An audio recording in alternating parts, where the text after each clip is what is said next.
নমস্কার। সুপ্রিম কোর্টের আদেশ, যেসব শিক্ষক শিক্ষিকারা এখন অবধি টেট পাস করেননি প্রত্যেককে টেট পাস করতে হবে। সুপ্রিম কোর্টের আদেশ। এতে সুপ্রিম কোর্ট মনে করেছে যে শিক্ষা ব্যবস্থার মান উন্নয়ন হবে।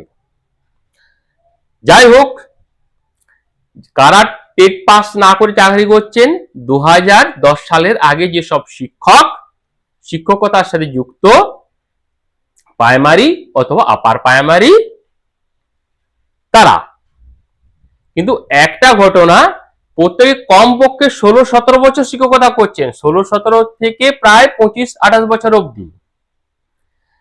তো এই প্রাথমিক বা উচ্চ প্রাথমিকে যে শিক্ষক শিক্ষিকা আছেন, এটা আমাদের বিশ্বাস তারা যথেষ্ট পারদর্শী তাদের এই পেশাতে। যাই হোক, এখন সুপ্রিম কোর্টের আদেশ, 2009 সালের শিক্ষার অধিকার আইনের ফল, আমাদের প্রত্যেককেই টেটে বসতে হবে এবং পাশ করতে হবে। তো মহামান্য সুপ্রিম কোর্ট আমাদের একটা সুবিধা দিয়েছেন যে সময়সীমাটা 2028 সালের 31 আগস্ট অবধি, মানে হাতে প্রায় 2 বছরের কাছাকাছি সময় আছে। এর মধ্যে টেট উত্তীর্ণ হতে হবে, নতুবা এই শিক্ষকতা থেকে সরে যেতে হবে। অবসরকালীন যেসব সুযোগ সুবিধা সে কটা আপনারা অবশ্যই পাবেন। কিন্তু এমত অবস্থায় যেসব শিক্ষকের বয়স ধরুন 25 বছর, চাকরি করার অর্থ হচ্ছে মিনিমাম প্রায় 48, 49, 50, 52, 55 অব্দি যেসব শিক্ষক শিক্ষিকা আছেন, তাদের পক্ষে যে কোনো পরীক্ষা দেওয়ায় এই মুহূর্তে সত্যিকারের শারীরিক ও মানসিকভাবে খুবই কঠিন ও কষ্টের। তাহলে এই অবস্থায় আপনারা কি করবেন? আমার যেটুকু মনে হয়, আপনারা সরাসরি পশ্চিমবঙ্গের মানবিক মুখ্যমন্ত্রী শ্রী শুভেন্দু অধিকারী মহাশয়ের শরণাপন্ন হন এবং নিজেদের অসহায়ত্বের অবস্থা তাকে জানান। আর দেশে আছেন যশস্বী প্রধানমন্ত্রী শ্রী নরেন্দ্র দামোদর ভাই মোদী, তার কাছে এই রাজ্য সরকারের মাধ্যমে এই অসহায় অবস্থা শিক্ষকদের এই অবস্থার কথাটা উঠে আসবে।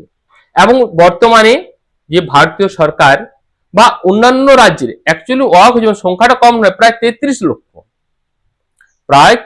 লক্ষ, আমাদের দেশে প্রায় 33 লক্ষ শিক্ষক শিক্ষিকা এই সমস্যার সম্মুখীন হয়েছেন। স্বাভাবিক, মানে কাশ্মীর থেকে কন্যাকুমারিকা অবধি যে শিক্ষক শিক্ষিকা আছেন প্রত্যেকেই অসুবিধার সম্মুখীন হয়েছেন। তাদের শারীরিক ও মানসিকভাবে এখন পরীক্ষা দেওয়া কোনো অবস্থায় সম্ভব, কারণ তারা অলরেডি এত বছর শিক্ষকতা করছেন, তারা পারদর্শী, তারা শিক্ষাটা বোঝেন। কিন্তু সুপ্রিম কোর্টের রায় মানতেই হবে এই চাকরিটি বাঁচাতে গিয়ে। তাই আমি প্রত্যেককেই বলবো, আপনাদের যেসব শিক্ষক সংগঠন আছেন বা নিজেরাও সরাসরি মুখ্যমন্ত্রীর দপ্তরে এই অসহায়ত্বের কথা তুলে ধরুন এবং এই কথা সেন্ট্রালে যাক।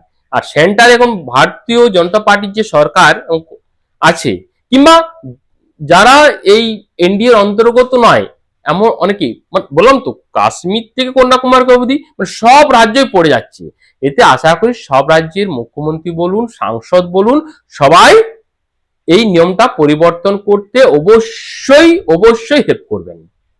তাই এটা যদি সংসদে ওঠে, সংসদ যদি মনে করে যে এই নিয়মটা আপাতত, মানে একসময় অ্যাকচুয়ালি তো আমাদের পশ্চিমবঙ্গের কথা যদি বলে 11 সাল আগে টেট বলে কোনো ব্যাপার ছিল না। যেটা ছিল, যে লিখিত পরীক্ষা ছিল, যে মৌখিক পরীক্ষা ছিল, তার মাধ্যমে আপনারা এই চাকরিতে যুক্ত হয়েছেন। তখন যদি টেট থাকতো অবশ্যই টেট পাস করে আসতেন, কিন্তু তখন ছিল না, করবেন কি? নতুন করে চাপিয়ে দেওয়ার ব্যাপার।